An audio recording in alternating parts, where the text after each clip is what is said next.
Hello everyone. आज का मेरा टॉपिक है फेनरोगेमिक पैरासाइट।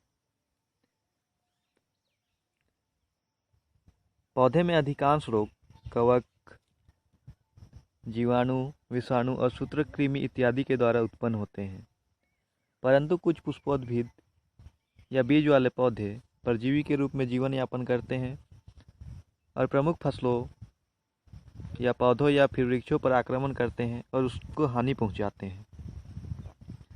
तो ऐसे पुष्पोद्भिद पादप जो परजीवी के रूप में जीवन यापन करते हैं और प्रमुख फसलों को हानि पहुंचाते हैं, पुष्पोद्भिद परजीवी अर्थात फेनरोगेमिक पैरासाइट कहलाते हैं। Types of phanerogamic parasite. Phanerogamic parasite दो प्रकार का होता है। पहला स्टेम पैरासाइट और दूसरा रूट पैरासाइट। तो देखेंगे स्टेम पैरासाइट। यह पैरासाइट परपोषी के स्टेम में रहते हैं और स्टेम से पोषक पदार्थ ग्रहण करके अपना जीवन यापन करते हैं। इन्हें दो भागों में विभाजित किया गया है। पहला है होलो स्टेम पैरासाइट। इस प्रकार के परजीवी में पर्णहरित नहीं पाया जाता और यह पूर्ण रूप से परपोषी के तने के ऊपर रहते हैं। एग्जाम्पल है अमरबेल। तो देखेंगे अमरबेल के बारे में। यह एक महत्वपूर्ण पुष्पी परजीवी है। यह कन्वोलुलेसी कुल का सदस्य है। यह अनेक महत्वपूर्ण फसलें, सब्जियां, फल वृक्ष एवं शोभाकारी पौधों को हानि पहुंचाते हैं। इसके मुख्य परपोषी बरसीम, आलू, चुकंदर, गाजर, मूली, नींबू, गुड़हल तथा तिलहने फसली इत्यादि। इसके सिम्टम्स। पौधे में इसका प्रथम लक्षण पीले नारंगी या गुलाबी लता के समान लिपटे हुए दिखाई देते हैं।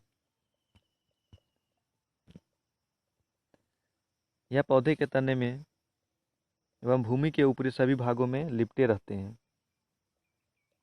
यह परपोषी पौधे के ऊपर या शिखरों पर पत्ती रहित धागे के फंदे बनाता है। इस सूत्रों के सिरे बाहर आकर पास के पौधों पर आक्रमण करता है। एक अकेला परजीवी 10 फीट व्यास के गोल दायरे में पौधे पर फैल सकता है। संक्रमण बढ़ने पर पीड़ित पौधे में बड़े बड़े क्षेत्र दिखाई देते हैं जो परजीवी के पीले सूत्र द्वारा ढके रहते हैं। यह एक होस्ट प्लांट है जिसमें पैरासाइट इस प्रकार से लिपटे हुए दिखाई देते हैं तथा होस्ट प्लांट से चुस्कांगों के माध्यम से पोषक पदार्थ ग्रहण करते हैं और अपना जीवन यापन करते हैं। अब देखेंगे डिसीज साइकिल। परजीवी का प्रसार निम्नलिखित प्रकार से हो सकता है। परजीवी के बीज एवं तने के भाग सिंचाई के पानी के द्वारा एक खेत से दूसरे खेत में पहुंच जाते हैं। दूसरा है चारे के साथ बीज भी पशुओं के शरीर में पहुंच जाते हैं और बिना क्षति के बाहर आकर खेत में पहुंच जाते हैं। तने के टुकड़े तथा बीज पक्षी या तेज हवाओं द्वारा एक स्थान से दूसरे स्थान तक पहुंचा दिए जाते हैं। इस प्रकार यह एक स्थान से दूसरे स्थान पर फैलता रहता है।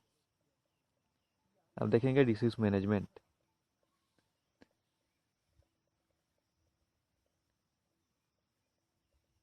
अमरबेल के बीज रहित बीजों को ही बोना चाहिए। संक्रमित पौधों को परजीवी के बीज बनने से पहले उखाड़कर फेंक देना चाहिए या जला देना चाहिए। फसल चक्र अपनाना चाहिए। मृदा शाकनाशी जैसे कैसोरॉन, डैक्थेल, क्लोरोप्रोकैम, डाइक्नोविनिल, डायनोसेप, डीसीपीए इत्यादि का प्रयोग करना चाहिए। खरपतवार नाशी जैसे DNOC इत्यादि का छिड़काव परजीवी के तने निकलते समय अथवा फूल निकलते समय से पहले करना लाभदायक सिद्ध होता है। पशुओं को अमरबेल से संक्रमित खेत से स्वस्थ खेत में नहीं जाने देना चाहिए। इस प्रकार इस रोग को रोका जा सकता है। दूसरा है सेमी स्टेम पैरासाइट। इसमें पर्णहरित उपस्थित होता है तथा यह परपोषी से आंशिक रूप से पोषक पदार्थ ग्रहण करते हैं। उदाहरण है लोरेंथस या डेंड्रोप्थोई। तो देखेंगे डेंड्रोप्थोई या बांदा। यह लोरेंथेसी कुल का एक पुष्पी परजीवी है। यह भारतवर्ष में प्राचीन समय से आम, अमरूद, शीशम, पीपल आदि के वृक्षों में पाया जाता है। उत्तरी भारत में विशेष रूप से उत्तर प्रदेश के पूर्वी भागों में इस परजीवी का आम और दूसरे वृक्षों पर लगभग 60 से 90% तक प्रकोप दिखाई देता है। सिम्टम्स: यह वृक्षों की स्तंभ एवं शाखाओं के ऊपर आंशिक या अर्ध स्तंभ परजीवी के रूप में रहता है। यह होस्ट प्लांट से ऑस्ट्रेलिया के द्वारा जुड़े होते हैं। इसके पत्तियों में पर्णहरित पाया जाता है, जिससे यह कार्बोहाइड्रेट का संश्लेषण स्वयं करता है, किंतु जड़ की कमी के कारण यह जल एवं खनिज पदार्थ परपोषी से प्राप्त करता है। संक्रमित वृक्ष की पत्तियां पीली, हरी तथा छोटी हो जाती है। खनिज पदार्थों को यह चुस्कांगों से प्राप्त करता है, जो परपोषी के ऊतकों में प्रवेश करके वस्कुलर बंडल से संबंध बना लेते हैं। यह एक होस्ट प्लांट है जिसमें होस्टेरिया के माध्यम से लोरेंथस परपोषी पौधों से जुड़ा होता है और इसके वस्कुलर बंडल को भेद कर उससे पोषक पदार्थ ग्रहण करता है। अब देखेंगे इसका डिसेज साइकिल। बाधा या लोरेंथस का प्रसार उसके बीजों द्वारा होता है, जो पक्षियों एवं कुछ जंतुओं द्वारा एक स्थान से दूसरे स्थान पर पहुंचा दिए जाते हैं। फल चमकीला होता है, जिससे पक्षी आकर्षित होकर उसे खाते हैं और उसे विसर्जन करते हैं। इस प्रकार यह एक स्थान से दूसरे स्थान, एक पेड़ से दूसरे पेड़ में प्रसार होता है। जब बीज दूसरे बीज के स्तंभ में आकर गिरते हैं तो वहां अंकुरित होकर चुस्कांक के माध्यम से होस्ट प्लांट से संबंध बना लेता है और वहां होस्ट प्लांट से पोषक पदार्थ ग्रहण करके वृद्धि करता है। इस प्रकार यह चक्र चलते रहता है। अब देखेंगे डिसीज मैनेजमेंट।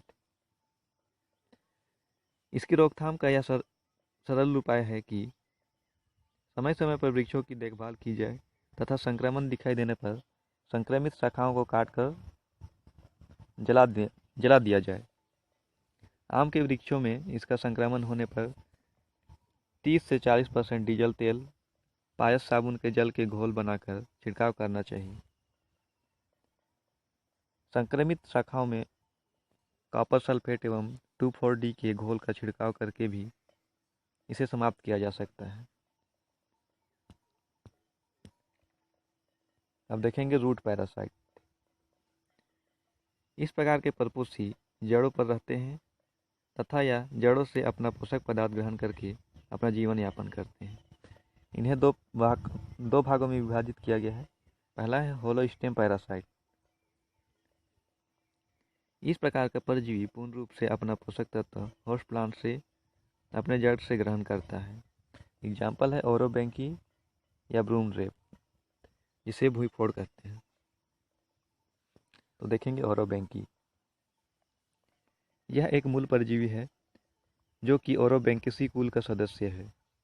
यह एक पुष्पीय पादप है जो कि टमाटर, शलजम, बैगन, पत्ता गोभी, सूरजमुखी तथा अनेक सुलेनेसी तथा क्रूसेफेरी कुल के सदस्य के पौधे में पाए जाते हैं। यह भारत के सभी क्षेत्रों में पाया जाता है तथा तंबाकू और बैगन को अधिक हानि पहुंचाता है। इसे आंध्रा में मैली तथा उत्तरी भारत में टोकरो के नाम से जाना जाता है। इसके सिम्टम्स: संक्रमित पौधे की पत्तियां पीली पड़ जाती है। उग्र रूप से संक्रमण होने पर वृद्धि रुक जाता है। यह तंबाकू के पौधे में रोपण के 5 से 6 सप्ताह के बाद निकलता है। एक तंबाकू के पौधे के चारों ओर इसके 30 से 60 प्रभु मिल सकती है। इसके प्रभु अकेले या गुच्छे में वृद्धि करते हैं।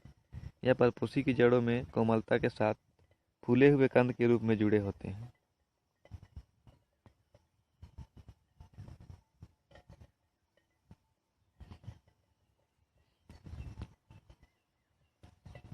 Disease cycle. यह लाखों की संख्या में बीज उत्पन्न करते हैं जो कि 100 वर्षों तक प्रसूता अवस्था में रह सकते हैं। जब इन बीजों को परपोषी पौधे की जड़ों से स्रावित रासायनिक पदार्थ प्राप्त होता है, तब यह बीज अंकुरित होते हैं और परपोषी पौधे को जड़ों से संबंध और परपोषी पौधों की जड़ों से संबंध स्थापित करते हैं। संबंध स्थापित करने के बाद पोषक पदार्थ ग्रहण करते हैं और वृद्धि करते हैं, जिसके पश्चात प्रारंभ एवं पुष्प उत्पन्न हो जाते हैं। जब इनमें बीज बन जाती है तो बीज पकने के बाद मृदा में गिर जाते हैं। इस प्रकार इसका जीवन चक्र चलता रहता है। देखेंगे डिसीज मैनेजमेंट। इसके बीज 100 वर्षों तक प्रसुप्तावस्था में रह सकते हैं, अतः इसका पौधा कहीं भी दिखे तो उसे उखाड़ के फेंक देना चाहिए या उखाड़ के जला देना चाहिए। दूसरा है बिचली फसलों का उपयोग करना चाहिए। इस विधि में मुख्य फसल को बोने से पहले कुछ ऐसे फसल उगाए जाते हैं जिसकी उपस्थिति में ओरोबैंकी के बीज अंकुरित हो जाते हैं, जैसे मिर्च, मोठबीन, लोबिया इत्यादि। इसको लगाने से ओरोबैंकी के तने बाहर आने लगते हैं। तब खरपतवारनाशी या पूरे खेत की जुताई करके इसको नष्ट किया जा सकता है। हाइड्राजाइट या MHT के घोल का छिड़काव करके परजीवी पौधे को 91% तक नियंत्रित किया जा सकता है। ग्रीष्मकाल में भूमि को लंबे समय तक पलट के छोड़ने तथा फसल चक्र अपनाने से भी परजीवी की संख्या में कमी आती है। इसको फूलने फलने से रोकने के लिए 2,4-D का छिड़काव 6 से 8 किलो प्रति हेक्टेयर के हिसाब से करने पर लाभदायक सिद्ध होता है। दूसरा है सेमी रूट पैरासाइट। इस प्रकार का परजीवी परपोषी पौधे की जड़ से आंशिक रूप से पोषक पदार्थ ग्रहण करता है। उदाहरण है स्ट्राइगा या विचवीड, जिसे रुखड़ी के नाम से जाना जाता है। अब देखेंगे स्ट्राइगा। यह एक आंशिक या अर्धमूल परजीवी पौधा है जो कि स्क्रोफुलेसी कुल का सदस्य है।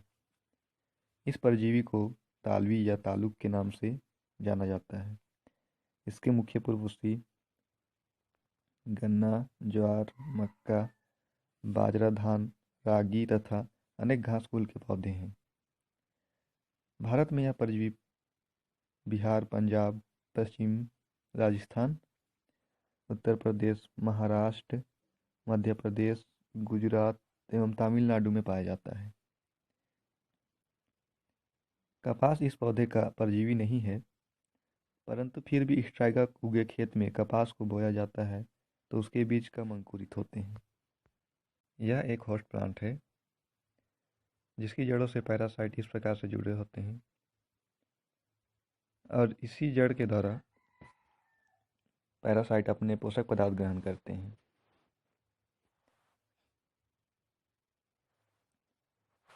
इसके सिम्टम्स हैं।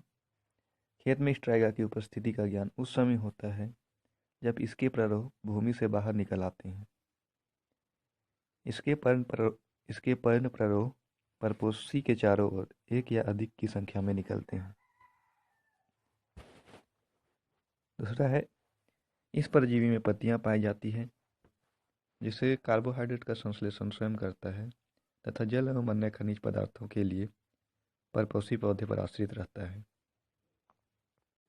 उग्र रूप से आक्रमण होने पर परपोषी पौधे बौने रह जाते हैं अर्थात वृद्धि कम होती है। संक्रमण अधिक होने पर फसल की उपज घट जाती है। अब देखेंगे डिसीज साइकिल। स्ट्राइगा के बीज भूमि में अनेक वर्षों तक सुप्तावस्था में रह सकते हैं। इसका अंकुरन 75 डिग्री फ़ारेनहाइट तापमान पर होता है तथा इसके अंकुरन के लिए परपोषी पौधों की जड़ों से स्त्रावित होने वाले रासायनिक पदार्थों की आवश्यकता होती है। स्ट्राइगा के बीजों के अंकुरन के बाद अपने से 2 मिलीमीटर दूर परपोषी पौधे होते हैं तो अंकुरित बीज से बना बीजांकुर परपोषी पौधों की जड़ों से संपर्क स्थापित करता है और परपोषी पौधे की संवहन बंडल से संपर्क जोड़ लेता है तथा उससे खनिज, लवण इत्यादि ग्रहण करता है। यह अपने जीवन चक्र में प्रथम 3 या 4 सप्ताह तक परजीवी अर्थात पूर्ण परजीवी के रूप में जीवन यापन करता है। उसके पश्चात भूमि के ऊपर आने पर आंशिक या अपूर्ण परजीवी के रूप में जीवन यापन करता है। इसके पश्चात इसमें पुष्प या बीज उत्पन्न होते हैं जो कि पकने के बाद भूमि में गिरते हैं। इस प्रकार यह चक्र चलता रहता है। अब देखेंगे डिसीज मैनेजमेंट। इस परजीवी की वृद्धि को प्रारंभिक अवस्था में खेत की निराई गुड़ाई करके समाप्त किया जा सकता है। दूसरा है बिचली फसलों का उपयोग करके समाप्त किया जा सकता है। तीसरा है खरपतवार नाशी जैसे 2,4-D का 0.5 से 1 kg प्रति हेक्टेयर के हिसाब से 3 से 4 सप्ताह के अंतर में छिड़काव करने से स्ट्राइगा को उत्पन्न होने से रोका जा सकता है। चौथा है 2,4-DE 5 फेनाक का प्रयोग करके भी स्ट्राइगा को नियंत्रित किया जा सकता है। फेनाक का प्रयोग गन्ना एवं मक्का के खेत में किया जाता है। इस प्रकार फेनरोगेमिक पैरासाइट का टॉपिक यही समाप्त होता है। धन्यवाद।